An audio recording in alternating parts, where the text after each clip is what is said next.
Hi friends, எல்லாத்துக்கும் வணக்கம். Welcome back to Aishu வீட்டு சமையல். ஃப்ரெண்ட்ஸ், என்னோட வீடியோ இதான் ஃபர்ஸ்ட் டைம் பார்க்குறீங்களா இருந்தால் சப்ஸ்கிரைப் பண்ணி வச்சுக்கோங்க. பக்கத்தில் பெல் பட்டனையும் கிளிக் பண்ணி வச்சுக்கோங்க. அப்போ தான் நான் போடுற வீடியோஸ் வந்து உங்களுக்கு நோட்டிஃபிகேஷனாக வரும். இன்றைக்கி நம்ம என்ன பார்க்க போகிறோம்னா, விநாயகர் சதுர்த்திக்கு விநாயகருக்கு நம்ம பிரசாதமாக படைக்கக்கூடிய கொழுக்கட்டை. நான் இன்றைக்கி செஞ்சு காட்டியிருக்கிறது பிடி கொழுக்கட்டை. இந்த கொழுக்கட்டை எல்லாருக்குமே பிடிக்கும். இது வந்து நல்லா மெதுன்னு நல்ல பஞ்சு போல் எப்படி செய்கிறதுன்னு நான் சொல்லியிருக்கிறேன். வாங்க வீடியோக்குள்ளே போயிட்டு பார்க்கலாம் ஃப்ரெண்ட்ஸ். நான் இன்றைக்கி கொழுக்கட்டையில் கொஞ்சம் க்ரன்ச்சியாக நல்லா டேஸ்ட்டை கொடுக்குறனால பாசிப்பயிறு வறுத்து சேர்க்குறேன்.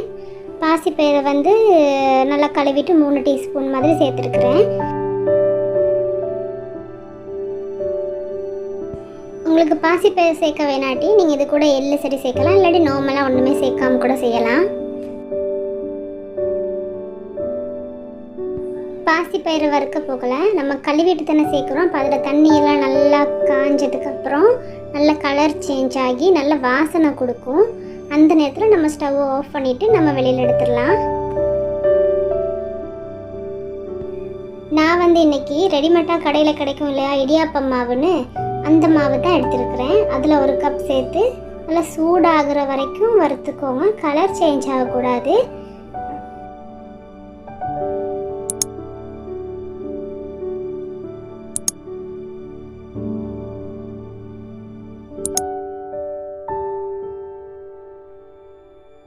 ஸ்டவ்வை நல்லா லோ ஃப்ளேமில் வச்சு மாவு சூடாகிற வரைக்கும் நம்ம வறுத்து வெளியே எடுத்துடலாம்.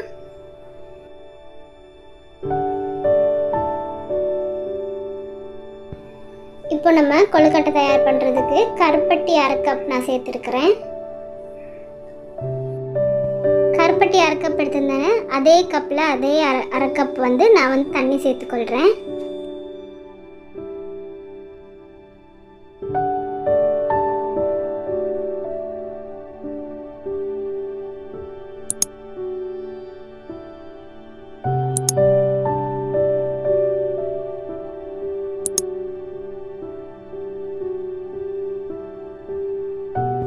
கருப்பட்டியெல்லாம் நல்லா கரைஞ்சி நல்லா கொதிக்கிறப்ப நம்ம ஸ்டவ்வை ஆஃப் பண்ணிவிட்டு நம்ம அதனால் வடிகட்டி எடுத்துடலாம்.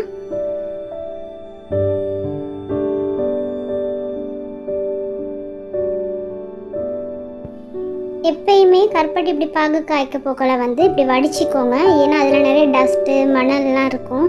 அதனால் இப்படி வடித்து எடுத்துக்கோங்க. பாருங்கள் எவ்வளோ இருக்குதுன்னு சொல்லி.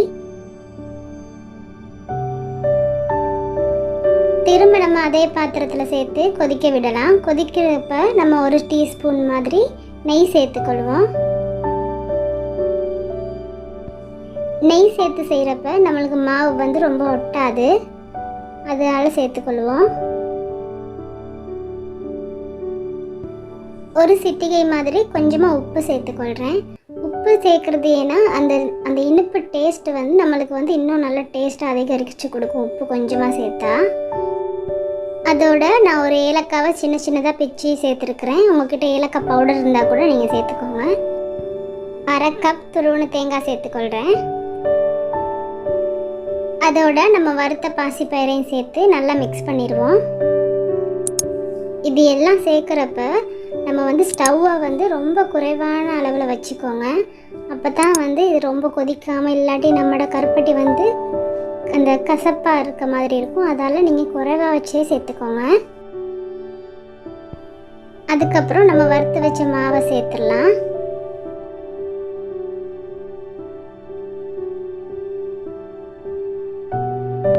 அதையும் சேர்த்து நல்லா மிக்ஸ் பண்ணிக்கோங்க.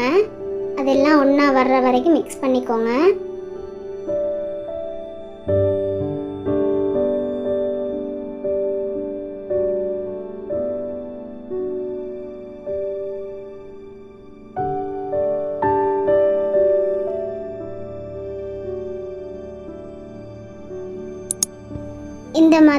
இந்த மாதிரி எல்லாம் ஒன்றா சேர்ந்து வரணும். நல்லா மிக்ஸ் பண்ண போக்குள்ள இந்த மாதிரி, அதான் நம்ம கையால் மாவு பிசைஞ்சால் எப்படி வருமோ அந்த மாதிரி எல்லாம் ஒன்று சேர்ந்து வர வரைக்கும் நல்லா மிக்ஸ் பண்ணிவிட்டு நம்ம ஸ்டவ்வை ஆஃப் பண்ணிடுவோம்.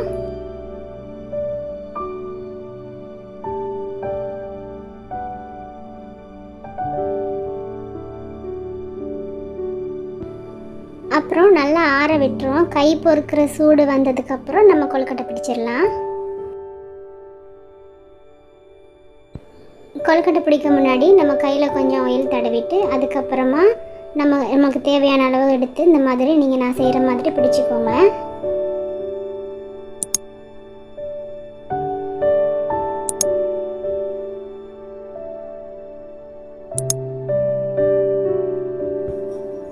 இந்த மாதிரி விரலச்சி வந்து அழகாக அந்த கொழுக்கட்டையில் பதிகிற மாதிரி நம்ம அந்த மாதிரி எல்லாத்தையும் கொழுக்கட்டையும் பிடிச்சு வச்சிடலாம்.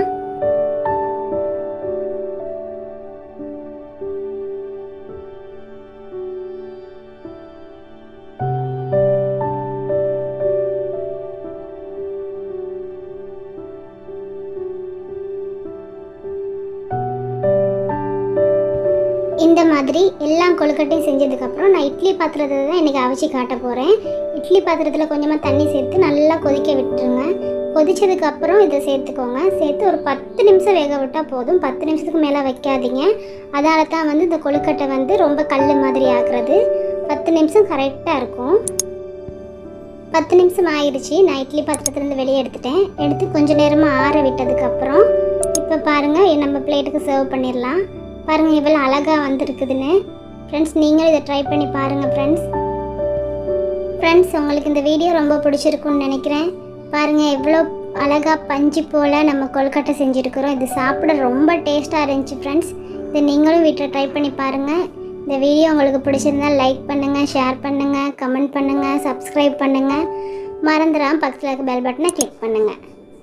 தேங்க்யூ ஃபார் வாட்சிங் ஃப்ரெண்ட்ஸ்.